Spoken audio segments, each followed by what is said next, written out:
Yes, we have reviewed the content of matrix analysis in the earlier class. Today, I'm going to introduce you the recent working areas of matrix analysis. The research mathematicians of nowadays are working on these areas. The part one is the linear algebra and basic linear algebra.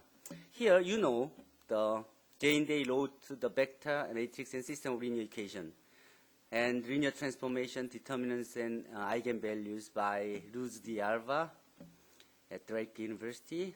And Mickey Neumann wrote on a chapter on least square and singular value decompositions. And Leslie Hogburn wrote a section on canonical forms. And Wayne Barrett at Brigham Young University wrote the Hermitian and positive definite matrices. And Robert Ream at William and Mary before wrote the partitioned matrices. And Michael Sassomeros at Washington State University wrote matrix inequalities and matrix equalities. And Loie Mathias, who got the degree from the Cambridge University, wrote the singular value and singular value inequalities. Ji-Kong Lee is the most expert in the area of numerical range. Okay, these are the basic linear algebra. And topics in advanced linear algebra covers the inverse eigenvalue problems, and that's related to the medical imaging process. And Sean Pellet wrote totally positive and totally non-negative matrices. And Peter Samnell wrote a chapter on linear preserver problems that I have worked for more than 20 years. And this is my main research area for many years.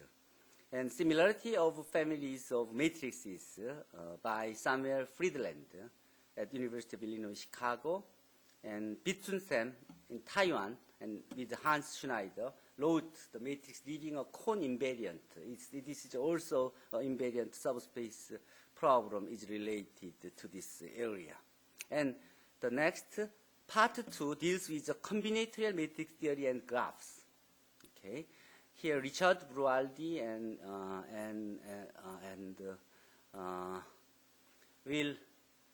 Bill Hammer from Netherlands wrote the matrices and graphs. And Brian Shader wrote a chapter on bipartite graph and matrices. Ian Warnes wrote a chapter on permanent. And Frank Hall and Jong-San Lee at Georgia State University wrote the sign pattern matrices.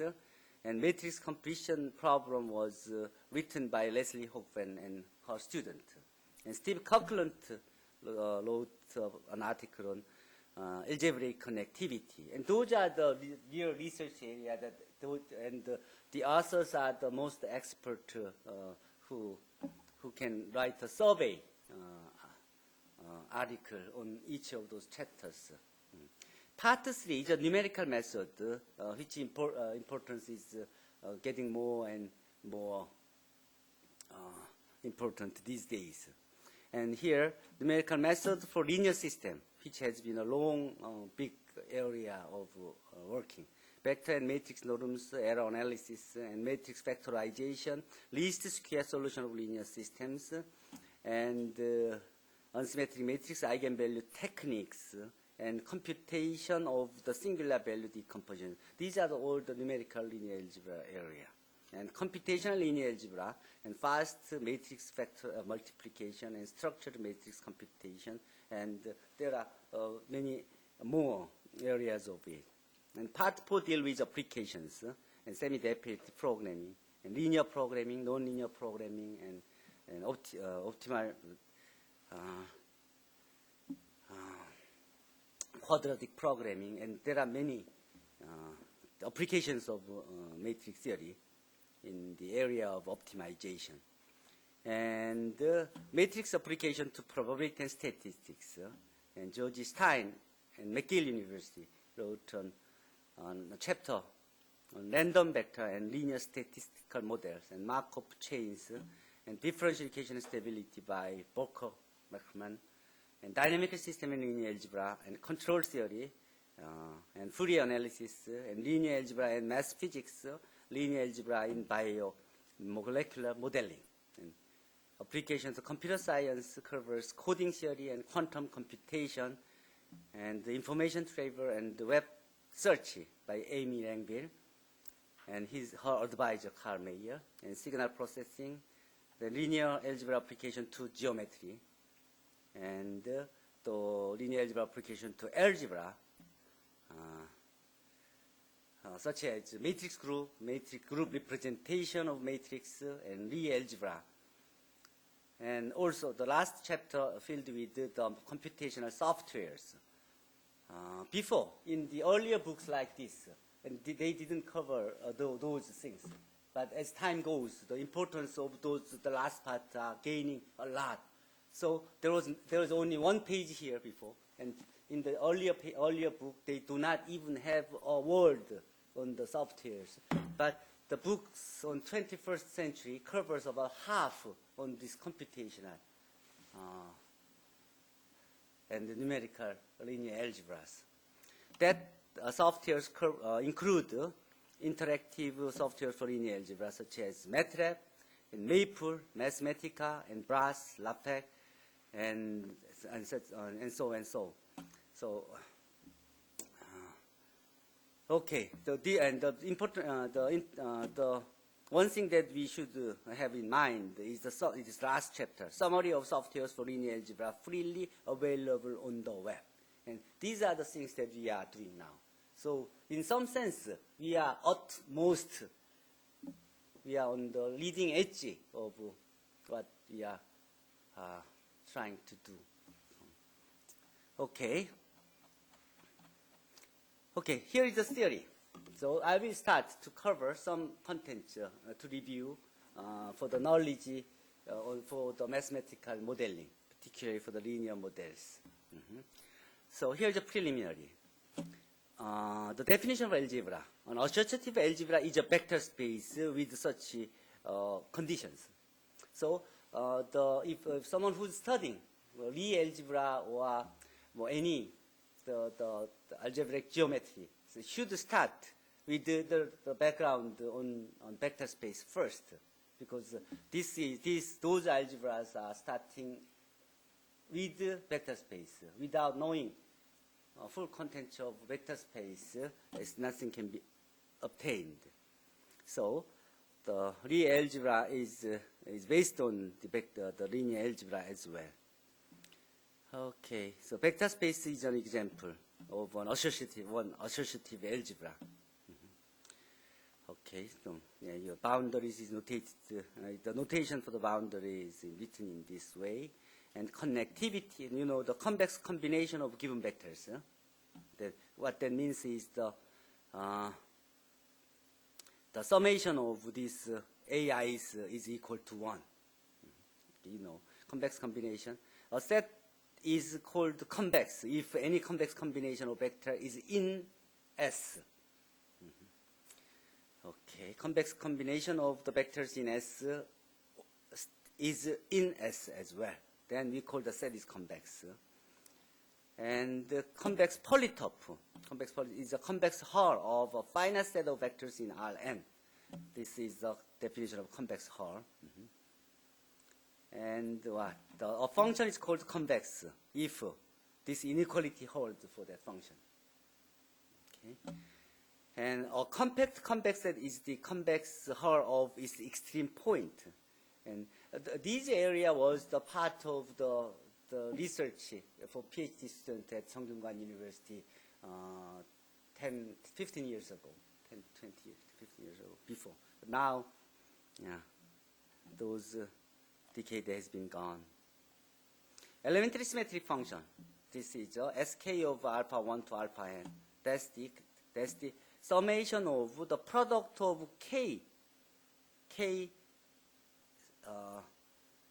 terms in this n set, and the product of them in order, and add all of those products makes this function, which is called the elementary symmetric function of alpha I.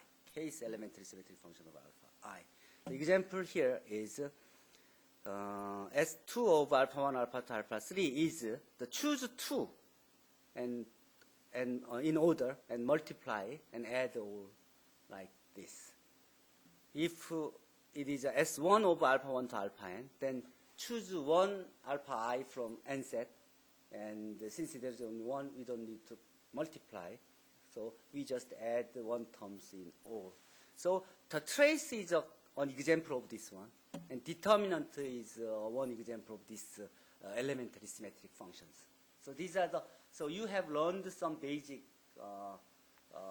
mathematics before, and these are giving you a more broader view of those terminology that you have learned from the undergraduate math courses. Yeah, yeah, you know this greatest integer function and the stair functions and multiset. Multiset is now we define a multiset. You know the set is defined, but the one condition, of the definition for the set is you should have a distinct the entries in the set. But multiset is a general form of the set. Multiset is an unordered list of element set that allows repetition. So multiset is such as alpha 1, alpha 2, alpha 3, alpha 3, alpha 3, alpha 4, such like that. Then has then many entries in the set. But it's not, it may not be a set because it has a repetition in it. But we need such a set now, so we give a general definition on it, which is a multiset. To deal with all such things, the matrices and advanced linear algebra, we need this kind of multiset as well. And the group, everybody knows the definition of groups. And definition of group field and examples, and definition of links is two operations. And you may not familiar with these notations, and big O and little o notation. A function is called the big O of G if there exists a constant C such that absolute value of fx is less than or equal to C times absolute value of G of x for all x which is bigger than k. So what that means is if you go far away at a certain point, then that function is bigger, smaller than the other functions. Then at least that has, we can have a control of that functions. In that case, we call this function f is a big O of G. So we can control this function f by G. Okay. And little o notation means if f is a little o of G, if limit of this fn over gn is equal to 0. What that means is, if the function g, if we use a function g, then we can still control the function f to do inverse, to converse. So here is the example. X squared plus 2x, x squared plus x is big O of x squared. Because if you just multiply a certain constant here, then it's always this function is, the absolute value of this function is less than or equal to the scalar, for example, 2 times x squared. Like that. We can draw two graphs, and we can easily see which one is below. This one is below than this graph if we multiply the constant. For this one, log n of x goes to 0 if when n goes to infinity. So log n is little o of just x, because ln of x over x goes to 0 when x goes to infinity. So these are the very important to on the numerical linear algebra as well as other computational mathematics. So, okay. Here, the chapter 0, review and miscellaneous, and introduction and vector space. Yeah, you know the definition of vector space. the vector is written in here in R2, and the vector V can be written in this way in R3. And the n space Rn is a set of n vectors, and vector addition and vector scalar, and and the scalar field, yeah. We start with the scalar field because vector space can be defined with an underlying field, which should be a scalar field. So scalar field, the starting point of linear algebra is a field first, actually. So now you learned linear algebra first and the abstract algebra later. But after you learn the abstract algebra, then you learn the advanced linear algebra again with all the previous knowledges on field and rings and modules. Okay, vector space is a set of vectors with two operations. One is vector addition, and on the other one is scalar multiplication that holds 10 properties, 2 basic properties and 8 operational properties. Okay, it can be written in this way. And subspaces and span, and you know all the definitions. So, and these are from this textbook matrix analysis, and this is what I explained. So so just review and refresh your old memories on linear algebras and abstract algebra and analysis as well. So as you see, this, as a title here in matrix analysis, we not only use algebra tools here, we also use the analysis tool to do matrix theory. Okay. And as well as numerical tools will be used here too. Linear dependence and linear independence. You know the definitions, and you have and basis and basis extension. The basis extension, that's the concept that you should know. When you have in n-dimensional vector space, if we have k linear independent vectors in it, then even though it's a linear independence, it is not a basis yet. In that case, if we add n minus k new vectors, which is linearly independent with the previous ones, then we can generate, we can create a basis from the given linear independent vectors. Those process is called a basis extension. So when we have a basis extension, then when we have a basis for a vector space, then we can change our research, our study on the whole vector space to the basis only, because basis will generate to all the vectors in it. So having a basis is very important, and it can be done always when we have a certain number of linear independent vectors. Okay, so and dimension, the definitions, the number of cardinality, the cardinality of one basis is same as the dimension of the vector space. Okay. And isomorphism is a one-to-one, one-to homomorphism. With this, we can, if you find one isomorphism on two different vector spaces, then we don't have to study those two vector spaces separately. If you study one, then everything can be translated in the world there. So finding the isomorphism is very important. So here, this is the full details of those explanations. Basis and basis extension and isomorphism and linear transformation. Linear transformation is a function mapping on the vector space, from vector space to vector space, with two conditions hold. One is closed, it's a homomorphism on the vector addition and homomorphism on scalar multiplication. So if it satisfies two conditions, that mapping on vector spaces is called a linear transformation. So and vector spaces. And this is a, if we have a vector space and we have a mapping, which is a linear transformation, then we can easily get this rank nullity theorem.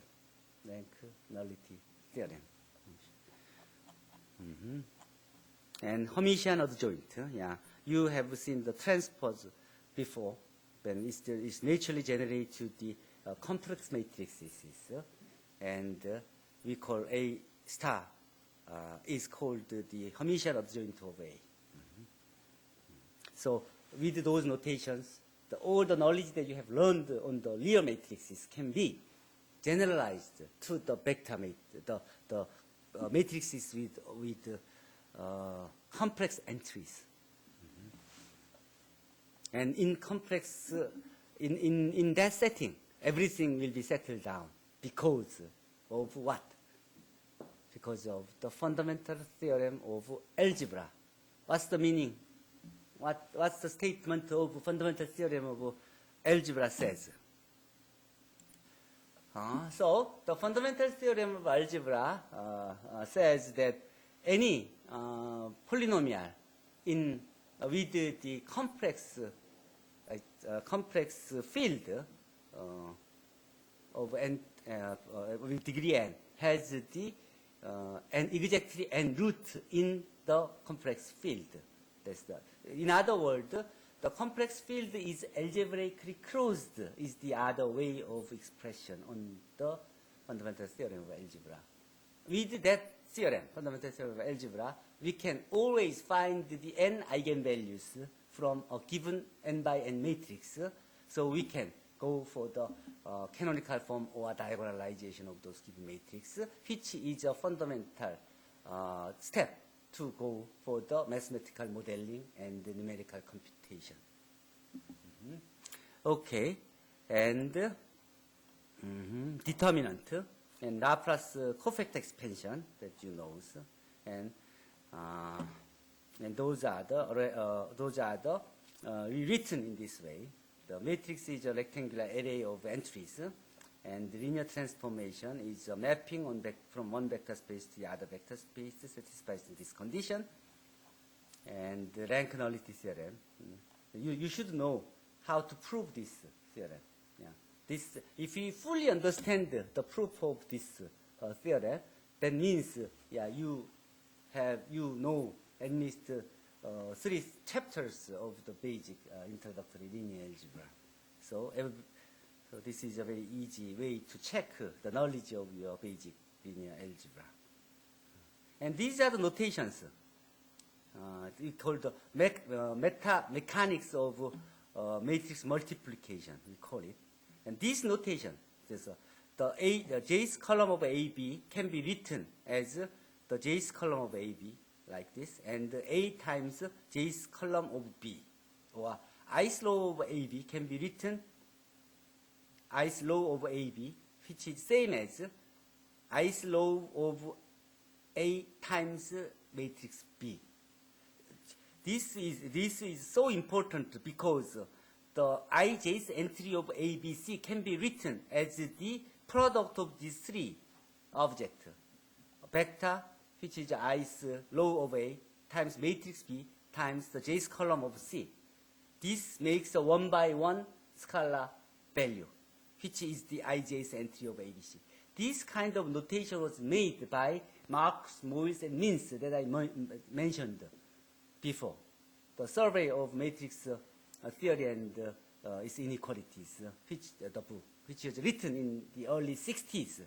And that these kind of notations are those made the dramatic the improvement on the research on matrix theory and linear algebra. So this is very important. Without such a simplified notation, before it was very hard to write, to prove anything, to convince others, because there are so many entries in the matrix already. But the simplified notation, everybody can easily understand what's true or not. So this really made a big changes. and the determinant and alternating sums, and yeah, you know the definition. Yeah, before you saw the elementary symmetric function, which was used in here too. Product of entries and summations here. When you have a signature function here, it is a determinant. If you have just a constant one here, that function is called a permanent. These are the very special cases of a generalized matrix function, which was once a research area of mine. And here, this signature function is a one example of group character. So all those can be learned after you learned the abstract algebra first. And those are, so it's all related now. And elementary row operations. There are three types of elementary row operations: changing rows and scalar multiplication of one row, etc.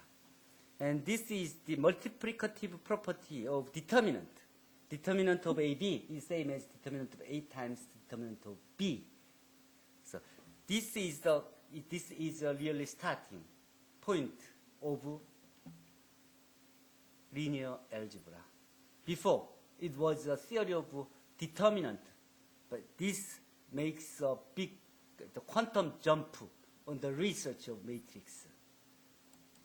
Okay, so the multiplicative property of determinant is the starting point of the serious research on the theory of matrices, which started later than the study of determinant, but it easily take over all the research on the study of the linear algebra. From this period, the study of matrices is become the main part of the research on the linear algebra. Okay, and this is another. This is a definition of the determinant. Because this is a functional characterization of the determinant. What this means is actually determinant is a function which satisfies these three properties. Actually, there is only one function that satisfies these three properties on matrices. But determinant also satisfies these conditions. So they figured it out. Those two are same. So if you see the matrix as a linear algebra that we have used as a textbook for our sophomore student at our school for linear algebra class, and that textbook is using this definition as for the determinant. Actually, this is the right definition of the determinant. So we show that the function that satisfies this property does exist and it is unique.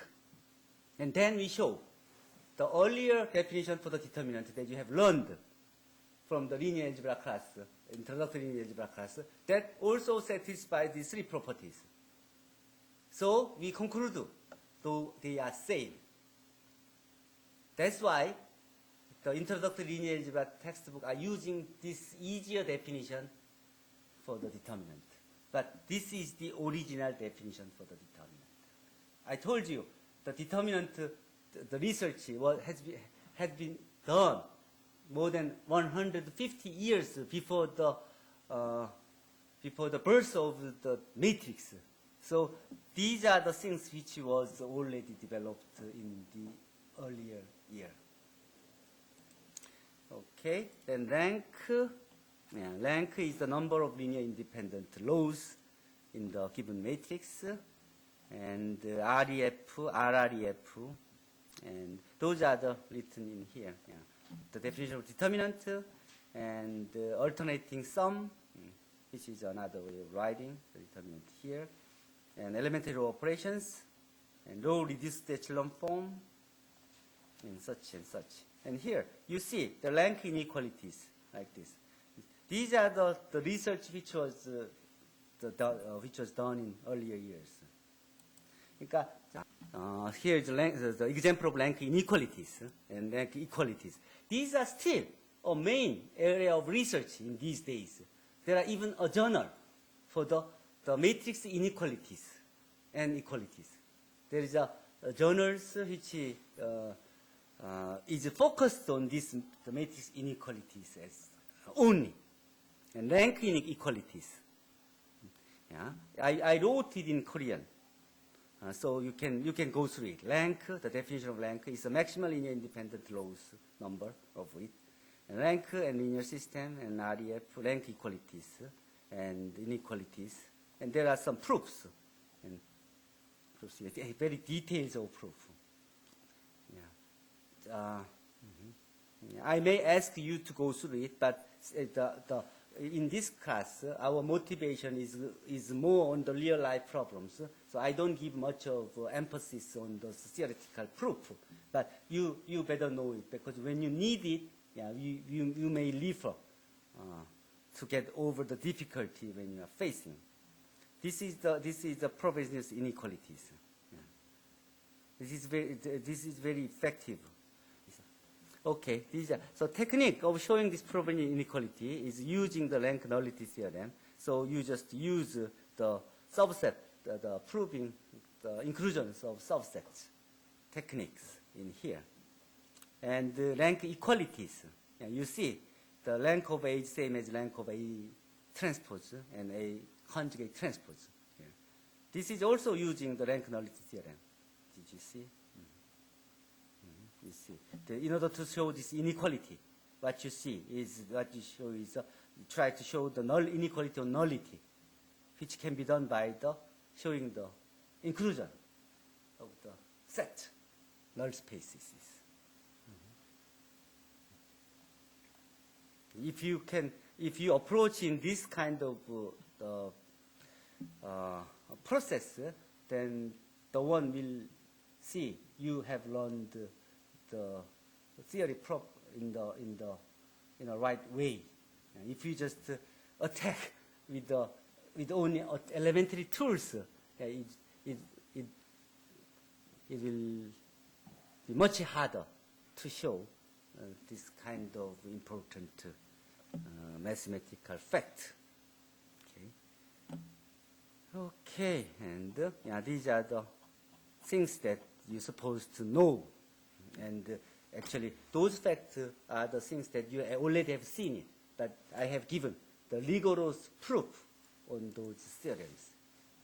And this is the theorem for the non-singularity of a matrix. These are all equivalent. Actually, there are more than this. I believe there are more than 17 equivalent statements for a non-singular matrix.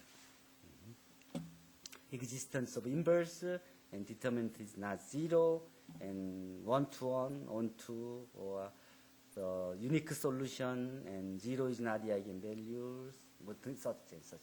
There are many equivalent statements. And also, general linear group. What that means is general linear group of N and F is the set of non-singular n by n matrices over the field, underlying field F. Can be written in this way. This set of non-singular matrices form a group, which is called the general linear group, which is a very important example in the group theory. And inner product here. Here I already given a 17 of the equivalent statement here. And inner product, and LU decomposition, and all this is also the rigorous proof on that the non-singular matrix theorem. Okay. When you show this the equivalent statement, all you have to do is find the kind of cycle. So you don't have to prove each pair. All you have to do is find the loop cycle. So one implies two, two implies five, five implies four, four implies three, three implies one, such. And if you find those circles, then it dramatically reduces your work of proving it. In that case, you only show just one way, but still it completes all those if and only if statements. Okay. That's another technique. And orthogonality, Cauchy-Schwarz inequalities, and the definition of angle. 여기서도 이 중요한 게 okay, Graham-Schmidt also normalization process. Graham-Schmidt also normalization process. Okay, you know how to do it. Yeah. That's so I gave full details of Graham-Schmidt also normalization process and QR factorization. So this is very well written. This is the first content for the detail of QR factorization in Korea. In Korean. So no one have a full details of the QR factorization in any Korean book before this. You can go through easily to understand the QR factorization by using the Graham-Schmidt also normalization process. So if you have n linear independent the vectors, then you can find the also normalized vector from the given linear independent vectors. That's the Graham-Schmidt also normalization process. Then, with that knowledge, if suppose we have the full-length matrix A here, then we can find the linear independent vectors. Then we can normalize those vectors, column vectors. Okay. Then so this is QR factorization says. Suppose A is a matrix whose rank is K. Then A can be written as a product of two matrices Q and R. Q is a unitary matrix, R is a triangular matrix, where this Q is the columns of Q consists of the also normalized vector from the column space of A, and this triangular matrix R is the upper triangular matrix, invertible upper triangular matrix whose main diagonal entries are all positive. This is a QR factorization. This can be done because we can find the also normalized eigenvector from the column space of A. With it, so the proof is very simple. You just go read it, and if you don't understand, you make a question in Q&A.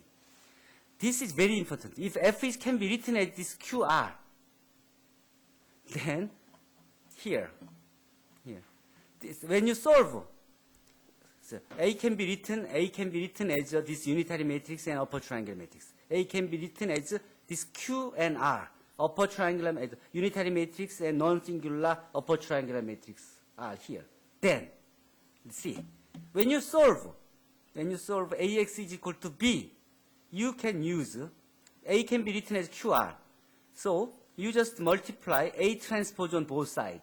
So you have A transpose AX is equal to A transpose B. This is if and only if you write A as a QR, then this can be written in this way. QR and R transpose Q transpose X. Here, the important is here. QRX is B. So this can be written as R transpose Q transpose B. What you have now is R transpose RX is equal to R transpose Q transpose B. So this R is a non-singular matrix, so you can cancel those two. Then you have Rx is equal to Q transpose B, where because R transpose is invertible. What this means is the original problem AX is equal to B. Solving AX equal to B is same as solving Rx is equal to Q transpose B. So you don't need to solve the inverse. You don't need to find the inverse of A transpose A.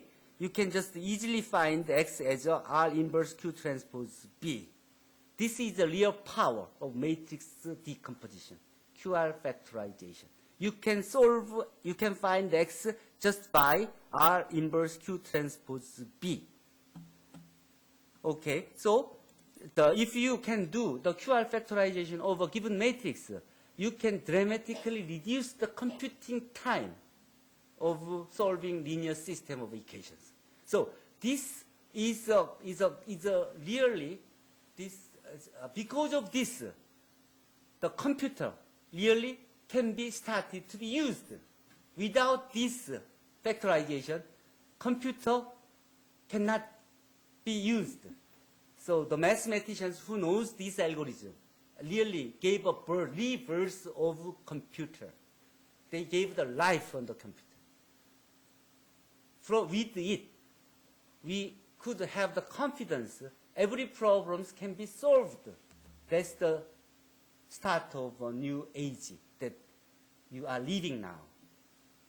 Okay? So there are more things that you can find in this website. And there is a Java tool that can do LU factorization or QR factorization or singular value decomposition, etc. You just try to do it. And there are examples to do the QR factorizations. You don't have to do all those by computer.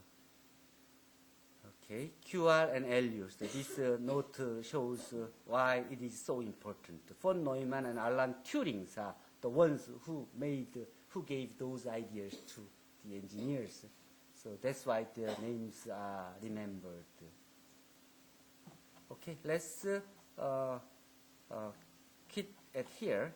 So these are the things that you can go easily. So you just discuss it as much as you can. This was your first homework, a part of your first homework actually. Who submitted it? Okay, now we're going to wrap up our class, and then we will continue the dual space later at the next hours. Any questions or comments?